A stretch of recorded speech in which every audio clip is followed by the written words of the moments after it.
13주차 프리젠테이션 기법에 대해서 강의를 하도록 13주차 1교시의 프리젠테이션 기회와 스킬에 대해서 학습하는 시간을 갖겠습니다.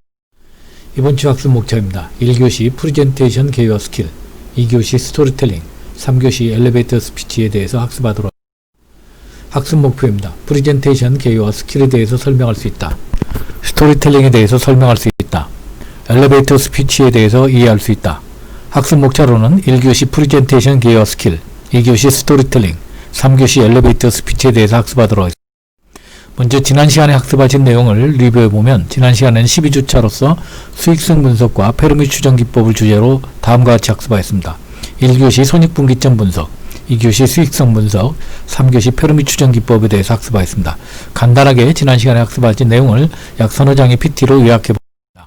먼저 지난 시간에 우리가 투자결정 시뮬레이션에 대해서 살펴보았습니다. 그래서 투자결정을 할 때는 기본적으로 우리가 여러분들이 제가 예시를 해드렸죠. 어떤 창업경영신문에서 나오는 사례를 가지고 예시를 해드렸는데 어떤 사람이 투자 금액이 약 2억 3천에 들어갔습니다. 그래서 임차보증금 5천만원, 권리금 5천, 초기 창업비 1억, 운영자금 3천에서 2억 3천에 들어갔는데 그 중에 1억 5천은 자기 자본, 8천만원은 타인 자본으로 해서 타인 자본의 이자는 8%로 지금 이자를 부담하는 걸로 하겠습니다. 그래서 매출액은 하루에 80만원씩 총 30일간 매출을 해서 2,400만원 하는데 매출 원가는 우리가 35%를 가정해서 2,400만원에 35%인 840을 빼게 되면 매출이익이 1,560이 됩니다. 그런데 여기에서 노란색으로 한 기본적으로 이제 원림차료 300, 관리비 100만원, 인건비 가족에 300만원, 가스전기료 100만원, 잡비 50만원에서 850을 빼고 나면 순이익이 710만원이 남게 됩니다. 그러면 실질적으로 이 숫자만 보게 되면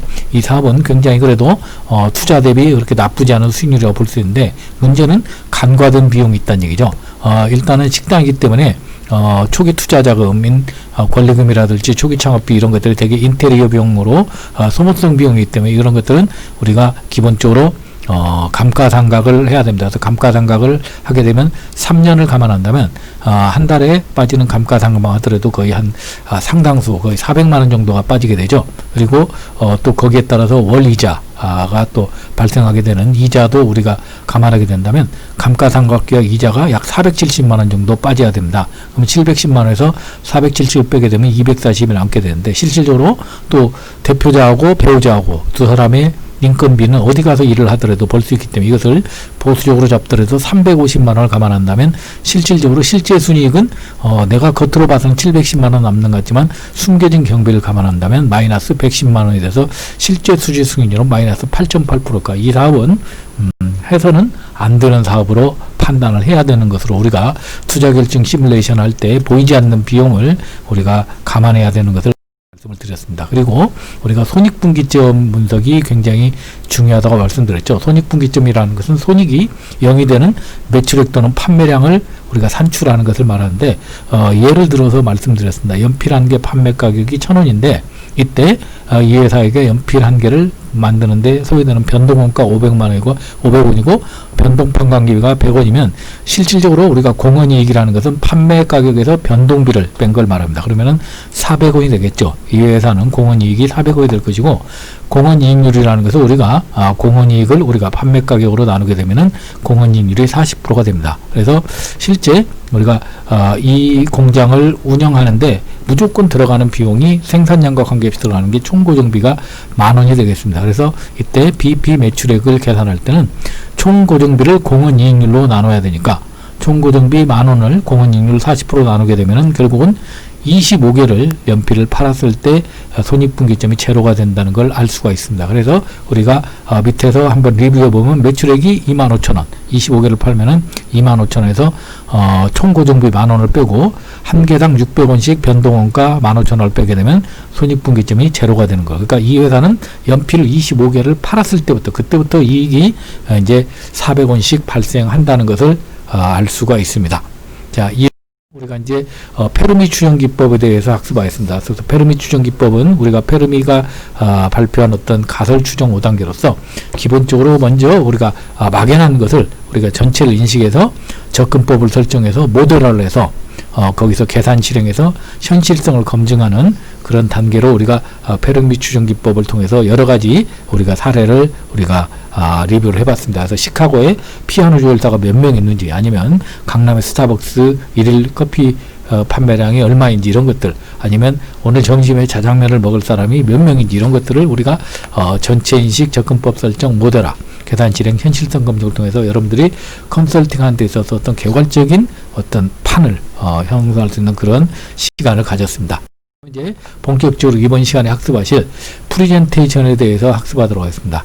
제가 이제 프리젠테이션을 우리 소상공인 컨설팅의 교과목으로 넣게 된 것은 실질적으로 우리가 컨설팅을 하는 데 있어서 가장 중요한 능력 중에 하나가 그 프리젠테이션 능력입니다. 아무리 내가 좋은 아이디어와 좋은 기획력이 있어도 실질적으로 전달력이 없으면은 굉장히 그런 그 효과는 떨어지게 됩니다. 그리고 또 직접 이 컨설팅을 하지 않더라도 이 강의를 듣는 상당수의 분들이 프리젠테이션과 관련된 일을 하고 있기 때문에 이번 기회에 프리젠테이션에서 좀 개념이나 어떤 기본적인 어떤 스킬을 학습할 수 있는 기회를 마련하고자 했습니다. 그래서 내년에도 제가 뭐 다른 교과목을 할 때도 이걸 좀 강화시켜서 프리젠테이션에 대해서 한 2주 정도 이상의 좀 추가 어떤 세부 수업을 할 계획입니다.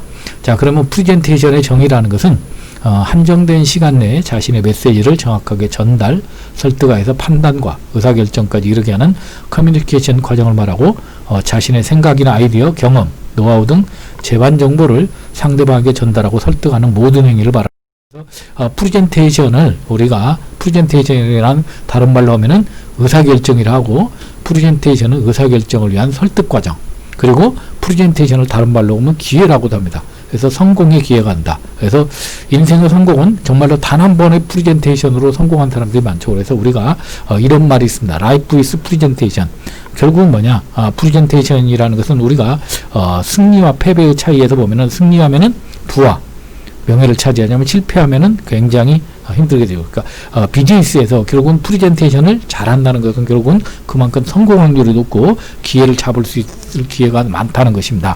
그래서 이제 우리가 프리젠테이션이라는 것은 이런 다양한 개념으로 사용되고 있습니다. 뭐 여러분들이 보시면 충분히 알 수 있는 뭐 여러 가지 뭐 정말로 많은 다양한 용도로 프리젠테이션이 사용되고 있는데, 프리젠테이션은 모든 형태의 우리가 커뮤니케이션을 우리가 프리젠테이션을 한다. 그래서 프리젠테이션을 저보고 한마디로 정의하라면 나와 상대방과의 어떤 효율적인 커뮤니케이션을 말한다. 결국은 그러기 위해서는 청중을 내가 원하는 방향으로 이끌어가는 것이고, 이것은 설득 커뮤니케이션의 가장 기본이라고 볼 수 있습니다. 그래서 1년에 우리가 하루에 보통 프레젠테이션이 전 세계에서 얼마 정도 일어나느냐,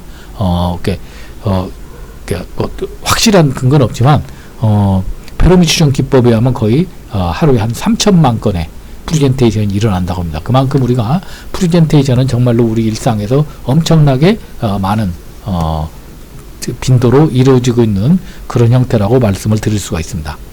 그러면 우리가 프레젠테이션의 종류를 보면은 크게 세 가지로 볼 수 있습니다. 첫 번째, 목적에 따른 유형, 그 다음에 형태에 따른 유형, 그 다음에 규모에 따른 유형으로 볼 수 있는데, 목적에 따른 것은 어떤 설득 목적의 프레젠테이션, 아니면 어떤 내용을 설명하기 위한 프레젠테이션, 그리고 또 정보 제공을 위한 프레젠테이션, 이런 어떤 형태로 구분할 수 있고, 또한 형태에 따라서는 내가 어떤 프로포즈를 하기 위해서 제안을 하기 위한 프레젠테이션이 있을 수가 있고, 세미나 형태의 프레젠테이션이 있을 수가 있고, 또 저처럼 강의를 하는 형태의 프레젠테이션이 있을 수가 있습니다. 또한 규모에 따른 유형에서는 1:1 프레젠테이션, 소규모 프레젠테이션, 대규모 프레젠테이션, 각각의 어떤 이런 유형별로 우리가 프레젠테이션을 구분할 수가 있습니다. 자, 그러면 우리가 프레젠테이션을 이제 기획하는 스킬에 대해서 살펴보면 아마 여러분들이 많이 들으셨을 겁니다. 프레젠테이션의 3P를 제대로 분석해야 된다. 그래서 3P라는 것은 우리가 퍼포스, 우선 목적이 명확해야 되고, 그 다음에 프레젠테이션을 들어야 될 우리가 청중을 제대로 분석해야 되고, 그리고 프레젠테이션을 내가 해야 될 공간에 대한 어떤 환경을 분석해서 거기에 어떤 시의적절한 프레젠테이션을 할 필요가 있다고, 이런 것들을 아마 여러분들 들으셨을 겁니다. 그래서 목적에서는 기본적으로 내가 무엇 때문에 프레젠테이션을 하는지, 예를 들어서 내가 설득하려고 하는지, 설명하려고 하는지, 정보 제공하려고 하는지, 이런 것들을 명확히 해야 되고, 그리고 나는 고객에게 무엇을 전달하고자 하는지, 이런 것들을 기본적으로 먼저 명확하게 해야 됩니다. 그리고 청중을 분석할 때는 청중의 어떤 숫자, 그다음에 성별, 나이, 직업 이런 것들을 보고 그다음에 이 청중들이 어떤 것에 기대하고 있는지 이런 것들을 우리가 면밀히 분석해야 됩니다. 모든 청중을 다 만족시킬 수는 없지만 그 중에 가장 핵심적이고 대중적인 어떤 청중을 분석해서 거기에 맞는 어떤 그 프레젠테이션을 준비할 것이 필요합니다. 그리고 환경에서는 기본적으로 환경 어떤 발표할 곳의 어떤 그 위치라든지 조명 그 다음에 장비 이런 것들을 명확히 해야 됩니다. 특히 저도 뭐 이렇게 프레젠테이션을 많이 하지는 않았지만 간혹 가다가 제가 허겁지겁 그 프레젠테이션 장소에 도착해서 예를 들어서 기기가 예를 들어서 잘 작동이 되지 않는 것을 모르고 뭐 예를 들어서 준비를 했다든지 아니면 조명이나 이런 마이크 시설이 잘 안 된 것을 확인을 못하고 해서 굉장히 프레젠테이션의 초반 분위기를 망친 경우가 있습니다. 그래서 프레젠테이션을 할 때는 모든 것을 프레젠터가 다 점검하고 그것을 리허설을 한 다음에 할 수 있는 그런 것을 최대한 우리가 보수적으로 접근할 필요가 있다고 말씀을 드리겠습니다. 자, 그러면 우리가 프레젠테이션의 우리가 기획에서의 3요소를 보면은 기본적으로 내용이 굉장히 중요하겠죠. 그래서 무엇을 말해야 되는지. 그래서 일단 프레젠터가 그 핵심 내용에 대해서 기본적인 어떤 전문 지식을 갖추고 있어야 됩니다. 예를 들어서 프레젠터가 예를 들어서 PT 내용을 보고 그대로 읽거나 전달하는 것이면 굉장히 떨어지겠죠. 전문 지식이 있어서 그 내용을 쉽게 풀어서 그 청중에게 전달할 수 있어야 됩니다. 그리고 전달 방법도 굉장히 중요하죠. 그래서 프레젠테이션을 하는 사람이 정말로 자신을 상품으로 두시면 이렇게 배달하는 마음으로 그 사람들 청중들에 맞는 어떤 톤이라든지 어떤 그런 방법 효과적인 방법 이런 것들을 통해서 전달해야 됩니다. 그리고 누가 말하는지 그래서 프리젠터의 어떤 그 자세나 프리젠터의 어떤 개성 이런 것들도 굉장히 중요합니다. 그래서 우리가 프리젠터가 어떻게 보면은 사람들은 프리젠테이션을 보러 온 것이 어떤 프리젠테이션을 보러 오는 것이 아니라 프리젠터의 어떤 그 사람들의 어떤 쇼잉 그 사람들의 어떤 그 사람의 자세, 그 사람의 태도, 그 사람의 전달력을 보러 오는 어떤 연극, 1인 연극을 보는 거와 마찬가지로 그런 마음으로 이 사람들의 청중들의 마음을 보고 대비해야 된다고 생각합니다. 그러면 우리가 프레젠테이션 기획의 11가지 스텝을 보면은 크게 이제 3단계로 구성이 되어 있습니다. 첫 번째 이제 플래닝 단계, 그 다음에 크리에이션 단계, 그 다음에 딜리버리 단계로 되어 있는데 첫 번째 우선 청중을 분석해야 되고 내가 어떤 목적을 가지고 올 건지 목표를 설정해야 되고 기본적으로 이제 스토리 라인을 구성해야 됩니다. 그리고 가장 청중에게 잘 전달될 수 있는 최상의 구조를 만들고 논리적 근거를 제시하는 것이 이제 플래닝 단계가 되겠습니다. 그리고 나서 이제 우리가 이제 또 제작과 디자인, 굉장히 프레젠테이션이라는 것은 시각적인 것도 중요하기 때문에 슬라이드 문안을 작성하고 슬라이드를 시각화하는 이런 것들, 또 제가 가장 6번, 7번이 제가 좀 떨어지는 부분입니다. 그리고 8번째부터 이제 오프닝, 내가 어떻게 오프닝을 할 건지, 그 다음에 리허설도 해야 되고 또 프레젠테이션을 실시해서 피드백을 받는 이런 딜리버리 과정으로 우리가 총 세분화해서는 11단계, 크게는 3단계로 이렇게 기획을 하는 그런 프로세스를 우리가 밟아야 됩니다. 자, 그러면 우리가 이제 그 유명한 스티브 잡스의 PT 구조를 보면은 기본적으로 여러분들이 다 아시는 거와 비슷하죠. 오프닝과 결론은 돼 있는데 기본적으로 이제 오프닝 하면서 큰 주제를 던지고 그 주제에 대해서 소주제 1개, 2개, 3개 정도로 이렇게 해서 연결해 가면서 거기에 맞는 또 본론을 이끌고 그 본론에서 요약을 해서 결론을 하는.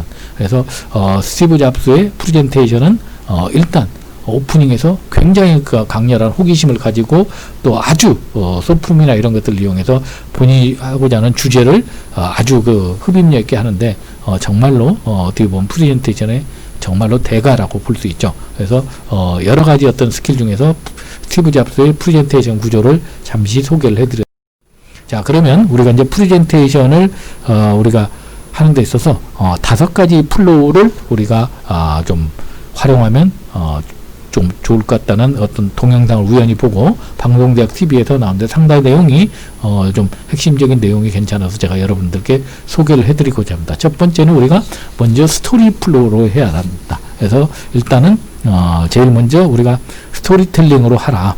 그러니까 이야기는 모든 사람이 관심이 있기 때문에 제가 2교시 때 또 여러분들에게 스토리텔링 때 말씀드리겠지만 그냥 정보를 전달하는 것보다 스토리로 이야기하는 것이 훨씬 효과적이다. 그래서 우리가 오리온 초코파이 어떤 그 광고 사례를 보면은 오리온 초코파이가 워낙 그 인기가 많다 보니까 수많은 아류들이 많은 그 초코파이가 나왔는데 초코파이가 결국은 이걸 평정하게 된 것은 정의라는 어떤 스토리 하나로서 상품을 평정하게 됩니다. 그래서 결국은 스토리가 탄탄하면 고객들은 흡입력 있게 이렇게 딸려올 수 있기 때문에 스토리가 굉장히 중요하다.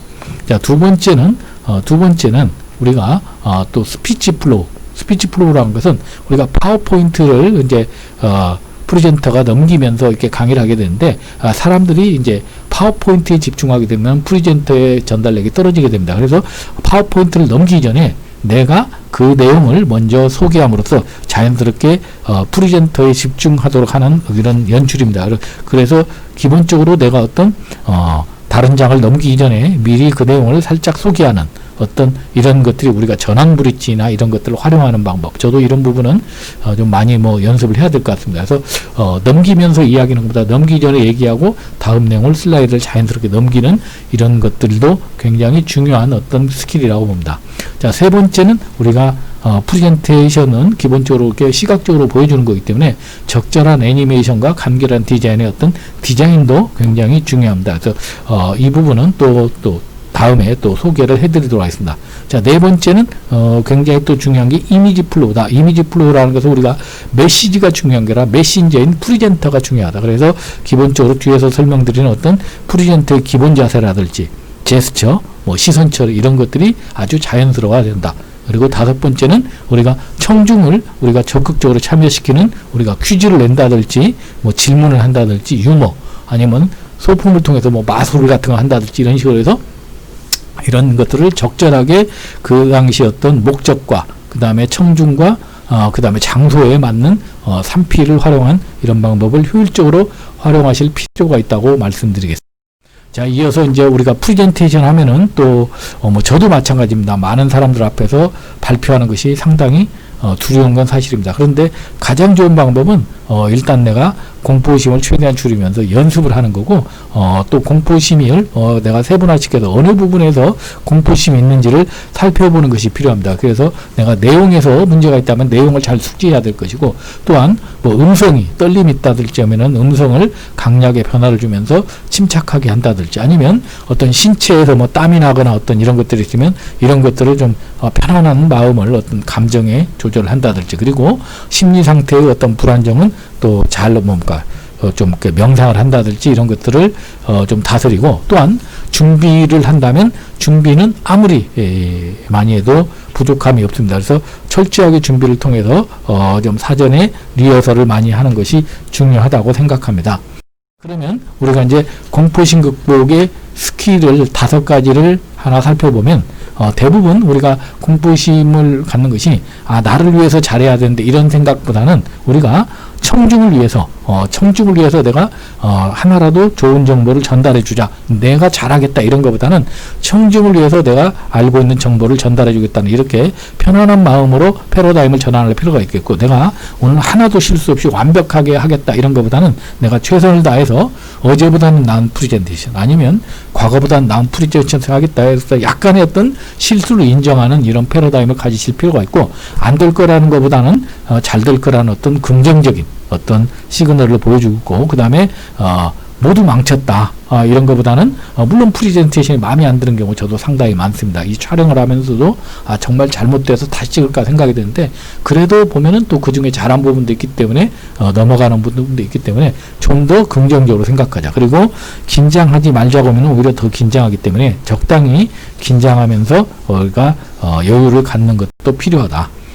그러면 우리가 이제 프레젠테이션을 발표하는 가이드에서 살펴보면 여러분들이 잘 아시는 메러비언 법칙이라는 거 너무나 잘 아실 겁니다. 그래서 우리가 실질적으로 발표에서는 우리는 말을 잘해야 된다고 생각하지만 실질적으로 비언어적 요소인 시각적 요소와 청각적 요소가 거의 90% 이상을 차지하고 내가 전하는 말은 7%밖에 안 된다. 결국은 우리가 논리만으로 고객을 움직일 수 없고 결국은 프레젠터의 어떤 역량, 프레젠터의 시각적 요소, 청각적 요소, 제스처 이런 것들이 결국은 비언어적 용어로 발표의 어떤 효과가 나온다는 것을 알 수가 있습니다. 자, 그러면 우리가 이제 프레젠테이션을 할 때 기본적으로 좀 갖춰야 될 게 우선 목소리를 통해서 우리가 강조도 할 수 있고 흥미도 줄 수 있고 청중을 장시간 집중할 수 있는 어떤 강약 조절. 그래서 목소리 좋은 분들이 굉장히 프레젠테이션에 유리하죠. 그리고 이제 내용 구성도 내가 창의적으로 딱 몰입을 할 수 있는 어떤 이런 창의적 오프닝이라든지 아니면 청중의 기대에 맞는 내용을 전개한다든지, 특히 또 내용 구성에서 가장 또 그 프레젠터가 피해야 될 것은 주어진 시간을 넘기지 않는 것이 중요합니다. 모든 청중들은 모든 강연이 자기가 기대했던 것보다 짧게 끝나는 것을 원하지 길게 끝나는 걸 원하지 않기 때문에 이것은 굉장히 프레젠터로서 갖춰야 될 아주 중요한 핵심 역량이라고 봅니다. 그리고 자세와 태도에서도 프레젠터가 바람직한 어떤 자세와 자신감을 가지고 자연스러운 제스처와 한 곳에 있는 것보다는 자연스러운 이동을 통하고, 특히 참석자들과 고른 눈맞춤 이런 것을 통해서 프레젠테이션의 어떤 장악력으로 어떤 무대를 이끌어갈 수 있는 이런 역량이 필요하다고 말씀드릴 수가 있습니다. 자, 그러면 우리가 이제 목소리를 보면은 기본적으로 목소리 어떤 톤의 어떤 그 강약을 봤을 때 약 중간 정도가 프레젠테이션이나 강의에 맞는 어떤 목소리인데, 각각의 어떤 본인의 어떤 성량이라는 걸 보고 거기에 맞는 목소리 조절을 통해서 거기에 프레젠테이션의 어떤 규모나 장소, 청중에 맞는 그런 목소리 조절이 필요하다고 생각합니다. 자, 그래서 이제 우리가 스티브 잡스 같은 경우는 창의적 오프닝을 통해서 굉장히 어떤 호기심을 갖게 되죠. 그래서 예를 들어서 참석해 주셔서 감사합니다. 오늘 우리는 함께 새로운 역사를 만들 것입니다. 오늘 아침 여러분께 보여드릴 놀라운 것을 준비했습니다 하면서 2016년 노트북과 아이폰을 중간인 아이패드를 들고 와서 이렇게 창의적으로 해서 시장에 전 세계 어떤 그 이목을 집중시키는, 그러니까 정말로 멘트 하나도 이 하나를 위해서 모든 것을 이렇게 창의적으로 오프닝하는, 그러니까 스티브 잡스가 했기 때문에 이제 이런 방법들이 굉장히 남들이 익숙하지만 정말로 그 당시에는 획기적인 어떤 창의적 오프닝 방법이라고 말씀을 드립니다.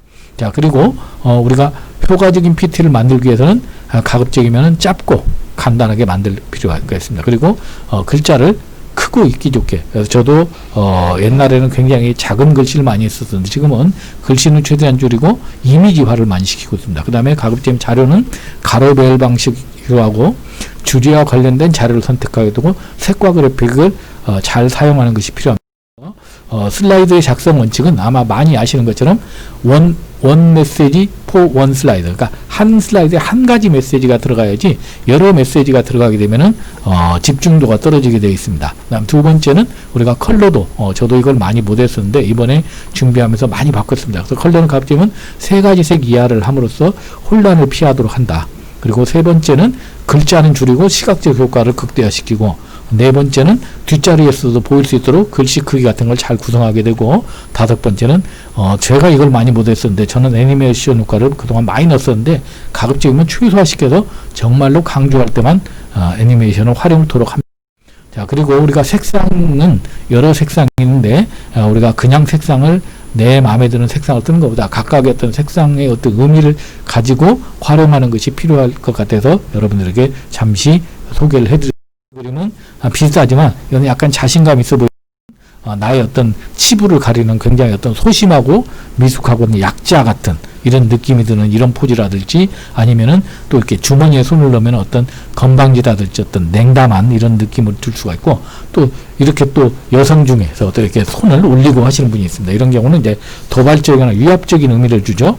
그 다음에 또 이런 게 팔짱을 끼는 경우는 굉장히 어떤 냉소적인 또 이런 의미가 있습니다. 그래서 굉장히 우리가 손처리가 굉장히 어렵습니다. 그래서 저 같은 경우는 강의를 할 때 손처리가 어려우면은 되게 이제 하나 어떤 뭡니까 이제 이 뭐죠 그 포인터를 들고 있다든지 아니면은 제가 가지고 있는 뭐 이렇게 아이패드나 이런 것들이 있으면 책이라든지 이런 것들을 이렇게 들고 이렇게 이동을 하면서 하면은 약간 좀 자연스러운 모습을 좀 취할 수도 있는 것 같습니다.